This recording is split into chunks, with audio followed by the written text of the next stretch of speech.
It took Arlo 3 days. Mike Jensen wasn't surveying anymore. He was running a fishing guide service down on the Yellowstone. We found him at a boat launch, covered in fish guts, and happier than I'd ever seen him. Arlo Finch, Arlo said, handing him a card. I'm Sam Carter's lawyer. Mike just wiped his hands on his waders and looked at me. You're Jed's grandkid, the one she's calling crazy on the internet. Took you long enough. We sat on the tailgate of my truck and Mike told us everything.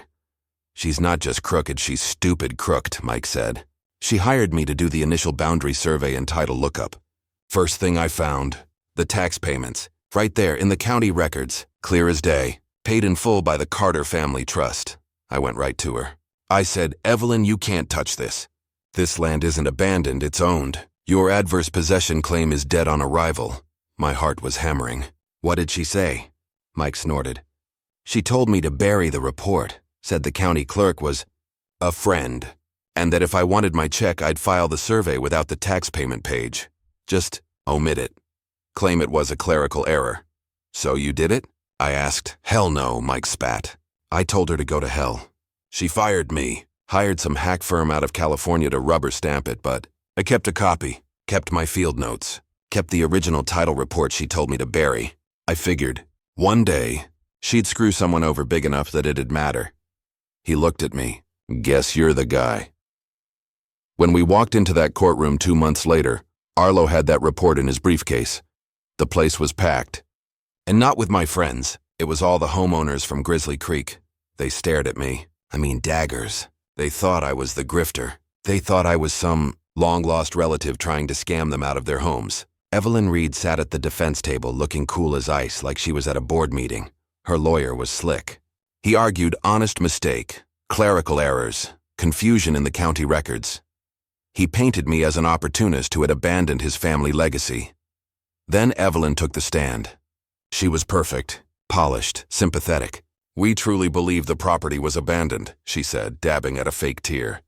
We just wanted to build a beautiful community. We had no idea Mr. Carter had any lingering claim. Lingering claim? Arlo repeated, standing up. He ambled over, slow, folksy. Ma'am, you recognize this document? He placed Mike Jensen's original title report in front of her. It looks like a preliminary report, she said, her voice tightening. It is. It's the one you commissioned from Mr. Mike Jensen, before you ever broke ground, the one you paid for. Arlo tapped the page. Could you read? Right here, the section highlighted, about the property tax status? Evelyn stared at it. The courtroom was dead silent. You could hear her breathing. I don't recall this specific document. You don't? Well, maybe he does. Arlo called Mike Jensen to the stand.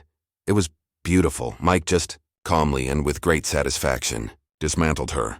He presented his field notes. He presented his copy of the report. He presented the certified mail receipt showing his report had been delivered to her office. He testified under oath that Evelyn Reed had personally instructed him to commit fraud by burying the tax records.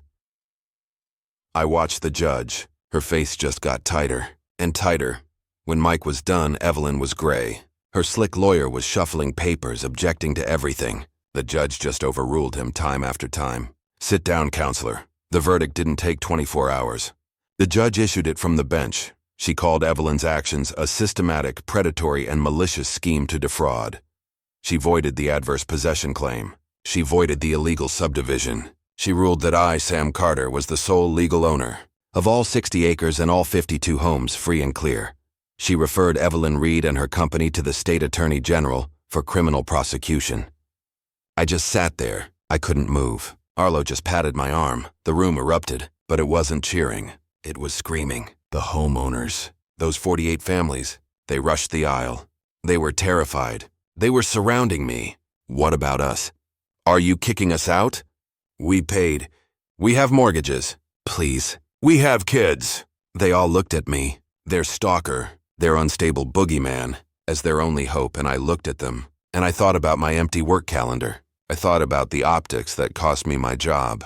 I thought about my daughter, crying in her apartment because her boss thought her dad was violent. I thought about Evelyn's $10,000 nuisance fee. I could have been the good guy. I could have set up a trust. I could have done what Grandpa Jed would have done. Probably. Instead, I just shook my head. I'm sorry, I said, my voice hoarse, but this is a business matter now. You'll You'll have to speak to my attorney. The next month, I sold the entire development, all 52 cabins and the 60 acres they sat on, to a private equity firm from Scottsdale for $30 million. The firm, they didn't care about community. They immediately voided all the good faith purchase agreements those families had signed with Evelyn's bankrupt company. They sent out letters. The families, they could buy their homes back, of course, at the new 2025 luxury market rate, which was about double what they'd originally paid, or they could be out in 60 days. Last I heard, most of them are gone. I paid Arlo. I paid my daughter's college tuition, all 4 years, cash. I bought a new truck. I still live in the same old house. But I own the bank that holds the mortgage. Evelyn's facing trial. She's probably going to prison. So I won. But here's the question. The one I can't shake. I did what I had to do to win, to protect my family. But those 48 other families, they did nothing wrong. And I just sold them out. Evelyn stole my land, but did I steal their American dream? Tell me, exactly what would you have done? Be honest. Because I sit here every night, and I'm still not 100% sure I did the right thing. Drop your answer in the comments. I'm really curious. You know, my grandpa Jedediah used to say there are 2 things you don't mess with in Montana. Another man's horse and another man's land. Apparently Evelyn Reed never met my grandpa. She built 52 luxury cabins on my land. Not near my land or on the edge of my land. I mean, she took 60 acres of pristine pine ridge that's been in my family since 1974 and turned it into Grizzly Creek Estates, complete with paved roads, underground utilities, and a stupid fake rustic archway that looked like something out of a theme park. I'd inherited that land from Jed, and yeah, I hadn't been up there in about 2 years. Life gets in the way, you know? A messy divorce, a kid starting college, and my carpentry business was finally taking off. I didn't get up the mountain. But I paid the taxes, every April like clockwork. Automatic payment. Jedediah was a Depression-era guy. He drilled that into me. You pay your taxes, you own your land. Period. So last August, I finally drive my old Ram up the logging road to just breathe, to smell the pine. And the road's gone. In its place is this perfect asphalt ribbon. And I'm confused. I check my GPS. I'm thinking, did I take a wrong turn? And then I see it, the sign. Grizzly Creek Estates, a premier lifestyle community. My stomach just dropped. I drove past the ridiculous archway, right past a community manager office, which was really just a fancy double-wide trailer. I saw families. I saw kids riding bikes on my land. I parked the truck, covered in mud, right next to this gleaming white Lexus SUV. A woman steps out, maybe 50s, wearing linen pants that probably cost more than my truck payment, and sunglasses so big they covered half her face. She looked at my muddy boots, then at me, like she was deciding which pest control service to call. "Can I help you?" she asked. The tone wasn't helpful. "Yeah," I said, trying to keep my voice steady. "You can tell me what the hell is going on." "This is my property," she actually laughed. A short, sharp little bark. "Oh, honey, no. This is a private development. I'm Evelyn Reed, the developer. You must be lost." "I'm not lost. I'm Sam Carter. My grandfather, Jedediah Carter, bought this land in '74. I have the deed. It's my land." Her smile froze. She finally took the sunglasses off. Her eyes were cold. "Ah, Mr. Carter, we were wondering if you'd show up." What does that mean?" "It means," she said, stepping a little too close, "that our title search showed this property was abandoned for over 2 years. Under Montana statute, well, you know, adverse possession. We filed, the county approved. It's ours. We've already sold 48 of the 52 units." I just stared at her. I couldn't breathe. The arrogance. Abandoned? Abandoned? I paid the property taxes every single year. You can't claim adverse possession if the taxes are paid. That voids the entire claim. Her smile faltered, just for a second, but she recovered. "That's adorable. You know just enough law to be dangerous. Look, sweetie, why don't you talk to our attorney? I'm sure we can arrange a small nuisance fee for your troubles. Say $10,000, just to sign a little quitclaim deed and make this all clean." I felt the blood drain out of my face and pool in my boots. 10 grand for 60 acres, probably worth 10 million before she put 52 houses on it. "I'll see you in court," I whispered, and got back in my truck. I didn't go to some big city lawyer. I went to Arlo Finch. Arlo's office is on the 2nd floor above the hardware store. Smells like stale coffee and old legal books. And he's probably worn the same tweed jacket since 1990. He's an old-school country lawyer. He just listens. I spilled my guts for 20 minutes. The land, Jed, the taxes, Evelyn Reed, the 52 houses, the $10,000 offer. I was shaking with rage. When I finished, Arlo just leaned back in his squeaky chair, laced his fingers over his stomach, and stared at the ceiling for a solid minute. "Well, Sam," he said, real quiet, "you got two options. Option one," he says, holding up a finger. "We file an injunction. Right now, we sue her, the title company, the county. We stop construction on the last 4 cabins and they'll bury us. What? They'll declare bankruptcy. They'll countersue you. Those 48 families. They'll sue you. You'll be in litigation until your daughter's kids are in college. You'll be broke, and you'll still just own a piece of dirt covered in half-built houses you can't touch. That's what she wants you to do. That's the chaos she's counting on. So what's option 2? I asked, feeling sick. Arlo leaned forward, and for the first time, I saw a little glint in his eye. Option 2. You do nothing. I just stared at him.